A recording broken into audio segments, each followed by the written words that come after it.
तो 10th standard खत्म, अब 11th स्टैंडर्ड की बारी। अगर आपका एम इंजीनियरिंग, मेडिकल, फार्मेसी या साइंस रिलेटेड कोई कोर्स है तो आमिर सर इंस्टीट्यूट आपके लिए लाए हैं उड़ान बैच। इस बैच में आपको महाराष्ट्र की टॉप फैकल्टीज पढ़ाएंगी। आपके लेक्चर्स स्मार्ट बोर्ड पर कंडक्ट कराए जाएंगे। हर वीक में आपके टेस्ट होंगे। आपके एंट्रेंस के साथ में बोर्ड्स के लिए भी आपको गाइड किया जाएगा। आपका बच्चा वीक हो, एवरेज हो या टॉपर हो, सारे बच्चों पर इक्वली फोकस किया जाएगा और पेरेंट्स की आसानी के लिए ईजी इंस्टॉलमेंट्स प्रोवाइड किए जाएंगे। तो देर किस बात की, अगर आप नीट, जेई, एमएसटी, सीईटी या 11-12 की प्रिपरेशन करना चाहते हैं तो आमिर सर इंस्टीट्यूट को आज ही ज्वाइन करें। ह्यूमन चेन क्रिएट करते हुए और आम जनता को मैसेज देते हुए किस तरह से नगर सेविका मर्जिया शानू पठान ने लोगों के साथ मिलकर एक बार फिर से मनाया 12 रबीउल अव्वल का जश्न।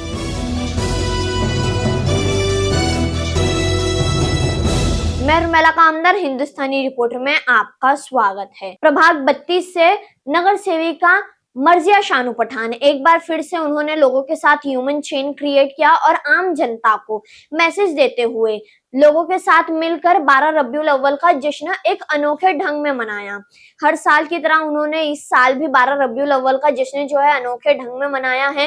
ह्यूमन चेन क्रिएट करते हुए लोगों तक मैसेज पहुंचाया कि सुन्नत जो है वो फॉलो करना कितना जरूरी है, किस तरीके से ये पूरा जश्न मनाया गया है। और एक बार फिर से नगर सेविका मर्जिया शानू पठान ने इस 12 रबीउल अव्वल के मौके पर लोगों तक क्या मैसेज पहुंचाया है, सुनिए। आज 12 रबीउल अव्वल का दिन है। दारुल मस्जिद के बाद एक ह्यूमन चेन मनाई गई है, क्या बताना चाहोगे? अस्सलाम वालेकुम।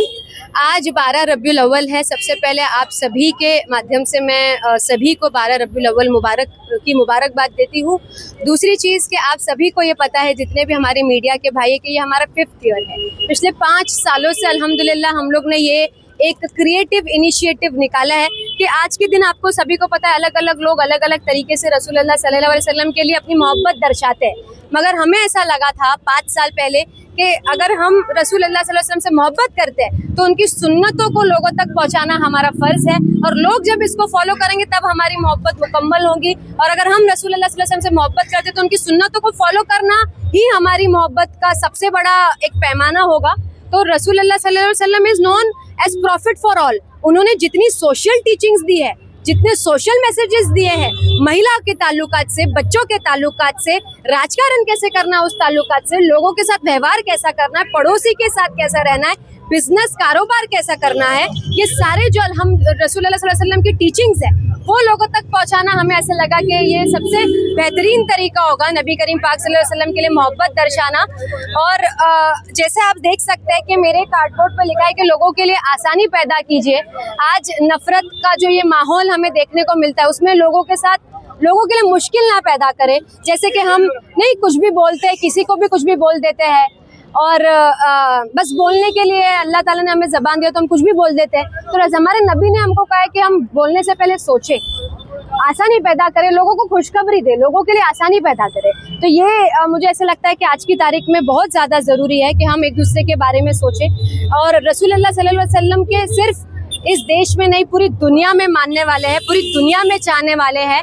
जो हमारे गैर मुसलमान भाई बहनें भी हैं जो रसूलुल्लाह सल्लल्लाहु अलैहि वसल्लम के बारे में जानती है, उनके बारे में पढ़ती है, जो पढ़े लिखे हैं, जो जानकारी रखते हैं दीन की और प्रॉफिट सल्लल्लाहु अलैहि वसल्लम की, उनके भी अगर आप उनसे भी पूछेंगे तो वो भी रसूलुल्लाह सल्लल्लाहु अलैहि वसल्लम की जो टीचिंग्स और सोशल मैसेजेस है उसके बारे में आपको अच्छी बातें करेंगे। तो आज के दिन हमें ऐसा लगता है कि हमारा मेन ये करने का उद्देश्य ये था कि हम इतनी सारी रसूलुल्लाह सल्लल्लाहु अलैहि वसल्लम की टीचिंग्स लेके खड़े हैं, अगर इसमें से एक भी किसी भी इंसान ने, जो आते जाते लोग हैं, उन्होंने एक भी पढ़ के अपनी जिंदगी में अगर इसका अमल लाए तो हमें लगता है कि ये हमारी जो कोशिश है ये कामयाब रहेगी और इसका सवाब हमें भी मिलेगा, हर लिखने वाले को मिलेगा, हर पढ़ने वाले को मिलेगा और हर अमल करने वाले को मिलेगा इंशाअल्लाह। कई बच्चियां ये हदीस लिख रही है, उनकी कितनी ताउन है ये हदीस लिखने में, उनको समझना और लिखना और लोगों तक मैसेज पहुंचाना कितना मुश्किल रहा है? बिल्कुल मुश्किल नहीं रहा, बिल्कुल मुश्किल नहीं। जहाँ पे नबी करीम पाक सल्लल्लाहु अलैहि वसल्लम का नाम आता है सब आसान हो जाता है। जहाँ पे मैंने हमेशा देखी, जब हमने ये हर साल ये प्रोग्राम रखे, भले ही तूफान आए, बारिश आए, मगर लोगों का जो मोहब्बत है, लोगों की जो जज्बा है वो बिल्कुल भी ठंडा नहीं पड़ता है। हम लोग ये हर साल कई सौ लिखते हैं मगर ना हाथ दुखते हैं, ना सर दुखता है, ना कुछ हमें प्रॉब्लम आती है, ना थकान होती है। इतनी सारी बच्चियां इतने क्रिएटिव तरीके से लिखती है, माशाल्लाह माशाल्लाह माशाल्लाह। मैं बहुत खुश हूँ। शुरू में तो हमने 2 साल खुद लिखते थे, मगर फिर उसके बाद लोगों का ही ये कहना था कि हमें भी मौका दे, क्योंकि लिखना भी सवाब है, नियत करके लिखना भी आपको सवाब। पल पल जो आप ये वहाँ पर बैठ के लिख रहे होगे, पल पल आपके लिए नेकी लिखी जा रही होगी।